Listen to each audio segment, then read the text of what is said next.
and a very warm welcome to yet another interesting edition of the program CAC Weekly, a weekly program that keeps you abreast on the activities and the achievements of the Corporate Affairs Commission. I am Amina Jibril. Now, coming up on CAC Weekly on CAMA 2020, company law specialist brings us up to speed on the new insolvency regime. Plus, do you know that you can register your company directly online without any agent? Well, we'll be right back after this break. Do stay with us.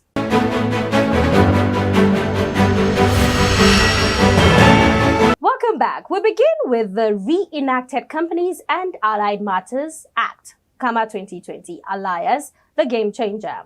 Today, we'll be taking a look at insolvency as enshrined in the CAMA 2020. What then is insolvency?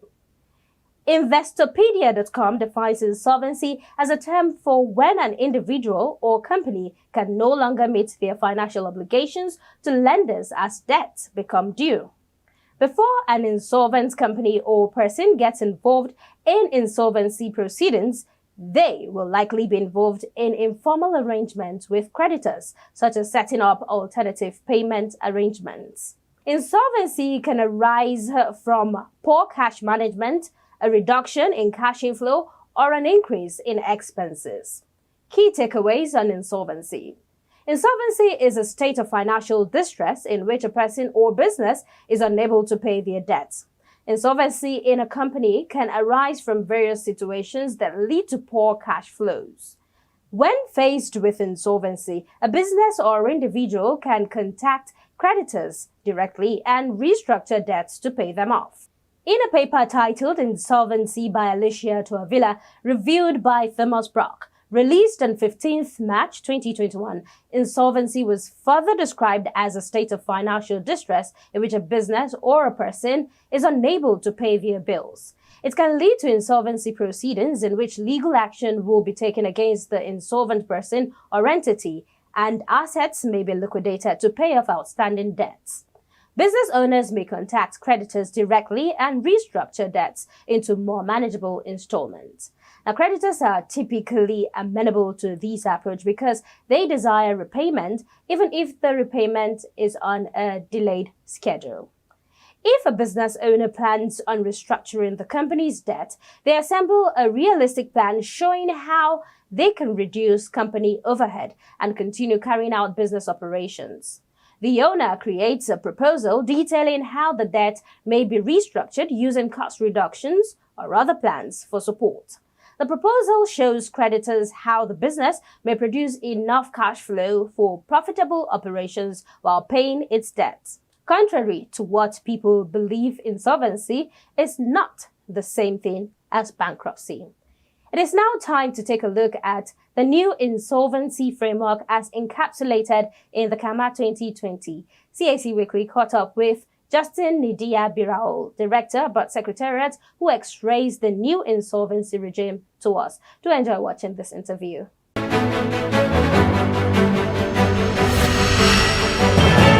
Many thanks for joining us again. Thank you for having me. Okay.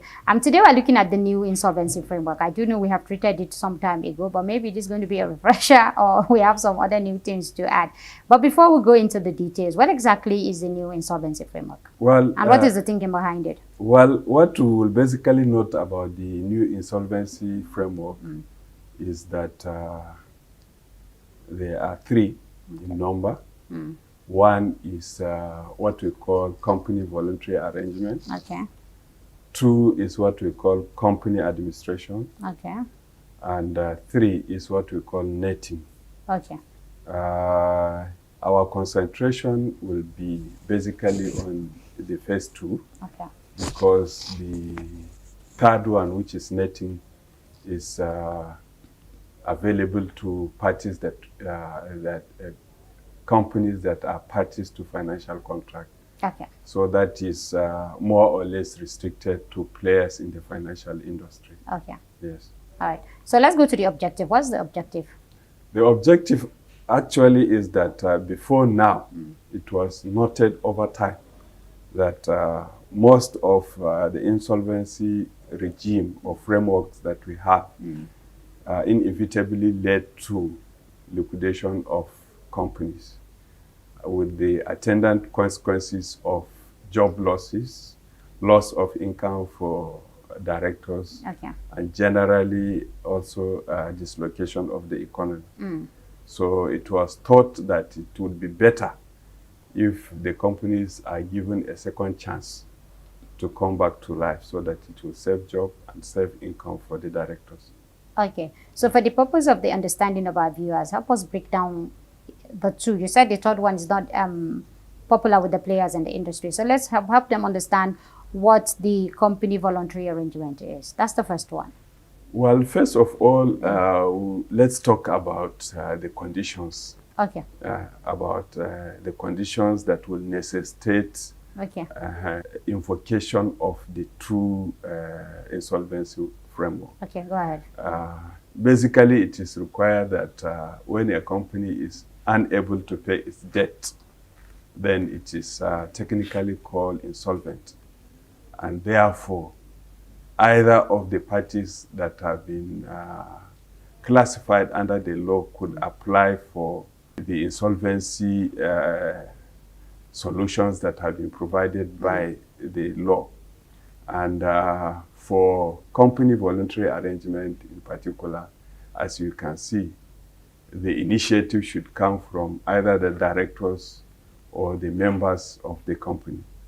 And what they need to have is that there will normally be a proposal for them indicating how they want to pay their debts going forward, how they will restructure the debt so that they will be able to pay back the debt and now come back to operate as they were doing before. Okay. Yeah. Okay, these are the conditions. The basic condition is that there should be what we call business restructuring plan, which you now take to the creditors and the members of the company. Okay. Once it is approved by the two parties, then you implement it. Okay. Yes. Okay. So then we can now go to the two and talk about the two, isn't it? Now that we've known the basic condition for that. Yes. So we start with the company voluntary arrangement. Well, the company voluntary arrangement is the one we have said is usually initiated by either the directors or the members of the company. Okay. But basically, since the directors are the ones that are managing the company, the initiative of company voluntary arrangement should come from them. And like we said before, what will necessitate them to invoke the company voluntary arrangement is that there is what we call insolvency. And insolvency, we said, is inability to pay debt as and when due. So when a company realizes that it is not able to pay its debt as and when due, then it will prepare what we call a repayment plan. And it will approach its creditors and the members to approve the repayment plan. Once the repayment plan is approved, then it will now implement it. The idea is that if it now pays back the debt, it will go back to its original status of operation, in which case it will pay its debt now as and when due. Okay, so then the administration, the company administration. The company administration has also three components. Okay. What it means is that it can be initiated by about 3 persons. There is one that we call company administration, which is initiated by either the company or the directors. That is one. Then there is one that is initiated by what we call holders of floating charge. Then the third one is the one that is invoked directly by the court. That's court-centered company administration. Each of them have separate requirements. Okay. I'm just wondering, somebody listening to you, how easy would all of this process be? Well, what we will advise actually is that, like we say, generally, the insolvency practice would require specialists. So the specialist is now will be the one to advise. will be the one to advise people as to which one you will go for. Is it the one that is invoked by holders of floating charge, or is it the one that will come from the company, or is it the one that will come from the court? Okay, what is the time frame from initiation to completion? No, there is no time frame as such, Okay. Because what we will note with the new insolvency framework is that what we call quasi-judicial processes. So at any point in time, you would need the intervention of the court, either by way of what we call order, a formal order of the court, or just the court approval for you to proceed. So because of the involvement of the court, it will be difficult for you to give it a time frame. Okay, so let's go to the relationship of the new insolvency framework and the old one, because there's an old one that was existing before now. Yes, before any relationship? Before now, we had what we call liquidation, which could be either voluntary or a compulsory liquidation. Then we have receivership, which were the major ones that we had before now. But like we said before now, most of these insolvency framework that were available before now eventually led to the death of the company.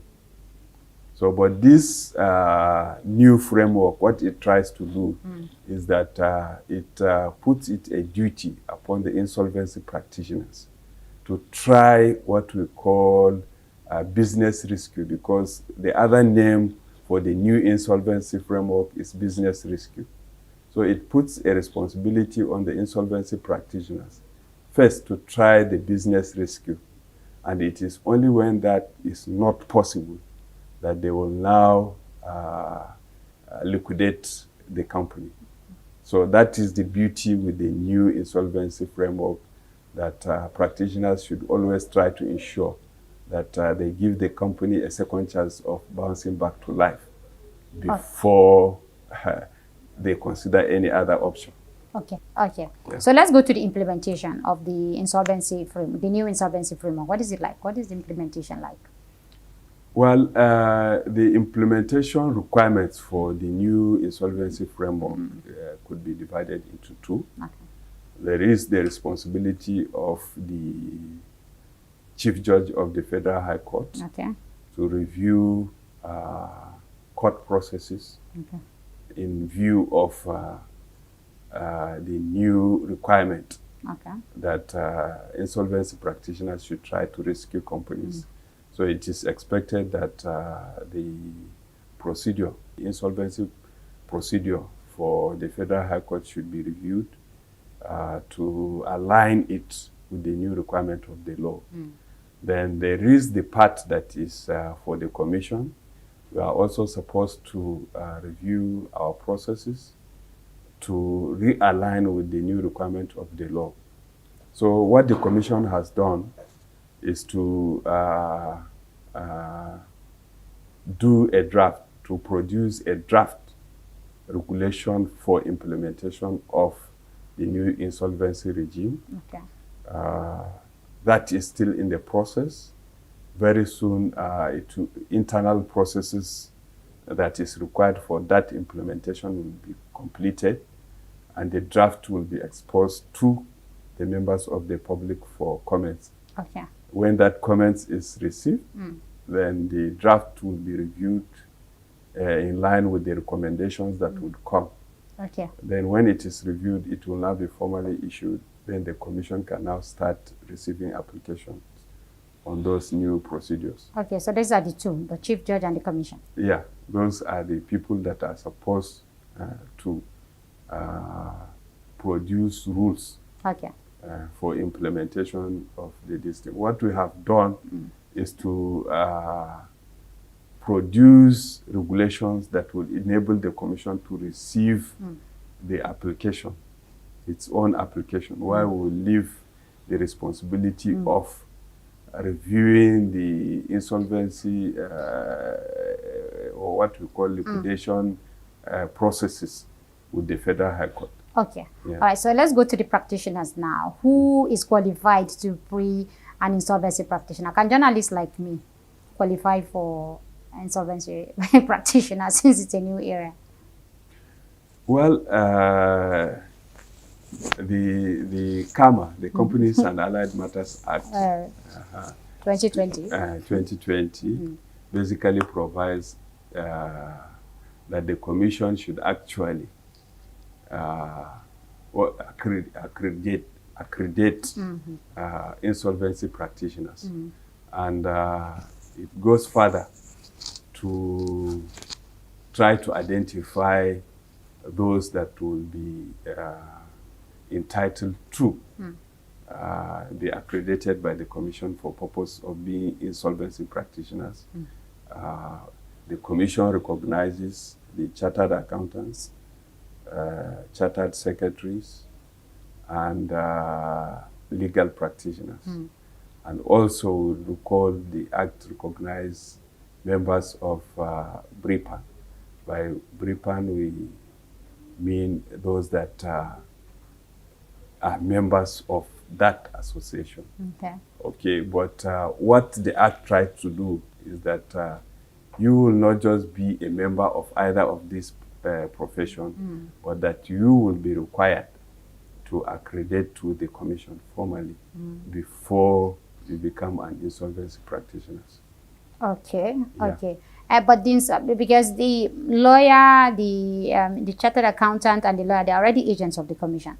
Yes. So can they just, take wear a double cap of still be, insolvency practitioners? No, not necessarily. Okay. For the fact that being a member of the legal profession or a member of chartered accountants may not necessarily give you the experience required for an insolvency practitioner. So what will give you the experience? Well, there is supposed to be what we call a tutelage under firms, or either firms of chartered accountants or legal practitioners that have been doing insolvency practice over the years. So if somebody goes through a tutelage under those firms, then he will have the requisite experience to apply for accreditation as an insolvency practitioner. So there will be, apart from those that have experience at the moment, there will be a requirement that you will have some basic experience in insolvency practice before you are accredited as an insolvency practitioner.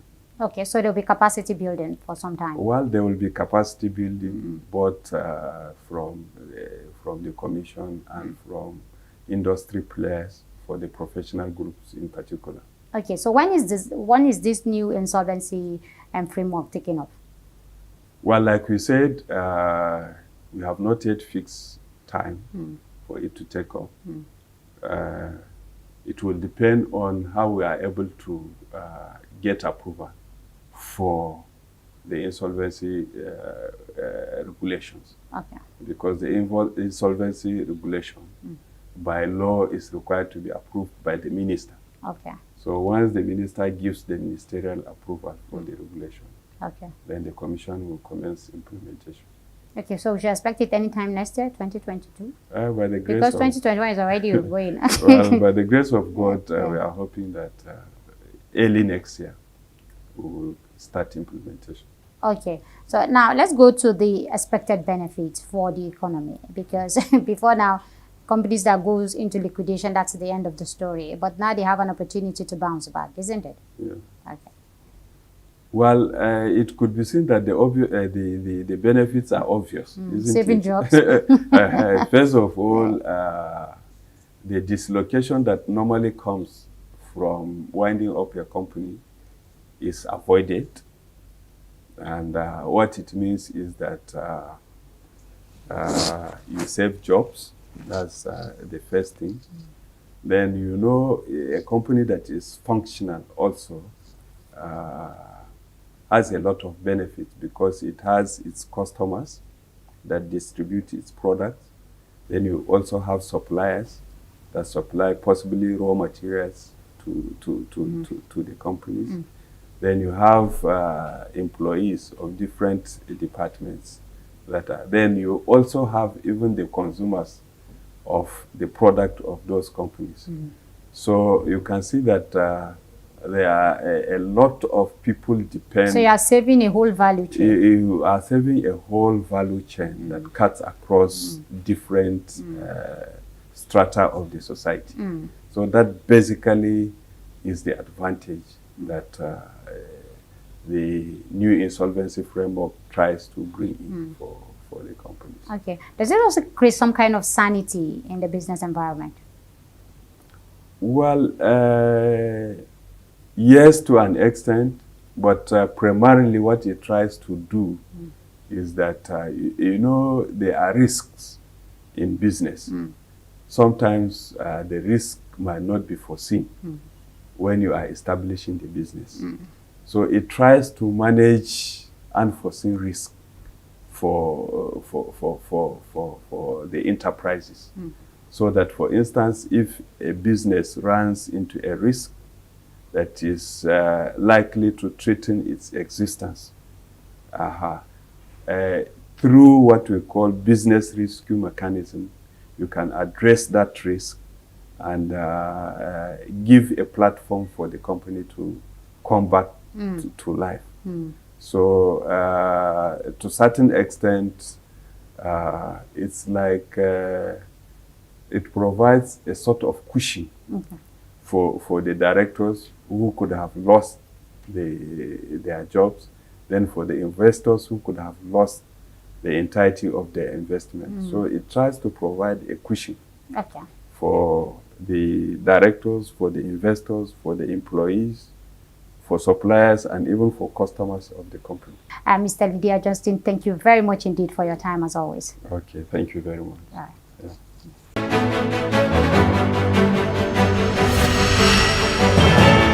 And from that interview, we now move on to show you how to register your company online directly without any agent. It is so easy. Business name registration. Now that we have reserved the name, let's now proceed to register the business. Step 1. On your dashboard, click on the Reserve panel. This would bring up your approval history. Step 2. Click on the Start Registration button beside your approved name. Step 3. Under Business Details, enter your business details and click on Save and Continue. Step 4. Under Particulars of Proprietors, enter the particulars of each proprietor and click on Add Particulars of Proprietor button, then click on Save and Continue. Step 5. Under Nature of Business, enter the nature of business and describe the business by filling in the Other Nature of Business description box and click Add Nature of Business button to add, then click the Save and Continue button to proceed. Ensure you fill in all fields marked with a red asterisk. Step 6. Under Document Upload, scan the means of identification you chose in Step 4 and upload it by clicking the Upload button.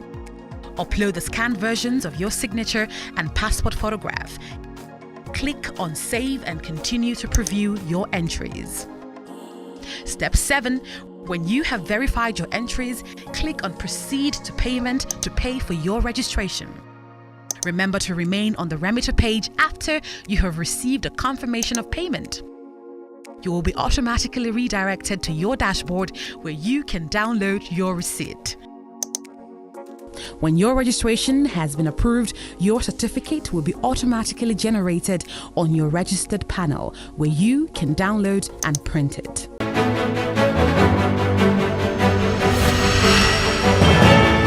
And that does it for this week's edition of the program, CAC Weekly. We do hope you enjoyed watching. Remember, for comments and inquiries, you can please take advantage of our social media handles and our helplines.